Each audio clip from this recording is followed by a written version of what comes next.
अस्सलाम वालेकुम नाजरीन, आप देख रहे हैं दारुल हदीस इंस्टीट्यूट में हूँ मोहम्मद अवैस बरसत कर मोहम्मदी साहब मौजूद हैं। सबसे आज हम सवाल करेंगे ख्वाब के अंदर चिकन गोश्त देखना, ब्लेलर देखना, इसको देखना क्या इसकी अलामत है, क्या तबीर है, आज हम शेख साहब से पूछेंगे। अस्सलाम वालेकुम।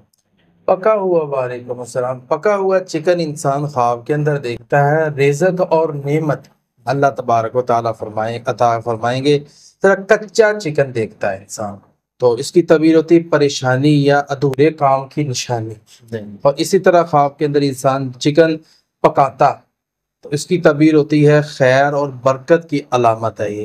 और इसी तरह चिकन खाना मज़ेदार, बड़ा अच्छा चिकन है, उसको बंदा खा रहा है, खुशी और नफ़े की अलामत है। और इसी तरह इंसान चिकन खाता है बद मज़ा, मायूसी या तलफ़ी की अलामत। इसी तरह ख्वाब के अंदर इंसान चिकन खाता है जो बहुत अच्छा है, दौलत मिलेगी इंसान को। इसी तरह जिंदा चिकन देखना किसी कमज़ोर शख्स से या झगड़े की निशानी है। जो इंसान जिंदा चिकन देखता है, मतलब जिंदा मुर्गी देखता है, तो ये चीज़ें हैं। बहुत शुक्रिया जी नाजरीन, अगले प्रोग्राम में फिर हाजिर होंगे। हमें इजाज़त दीजिए। अल्लाह हाफ़िज़। बेहतरीन सदका जारियां हासिल करने के लिए इस वीडियो को लाइक करें, शेयर करें और कमेंट करें।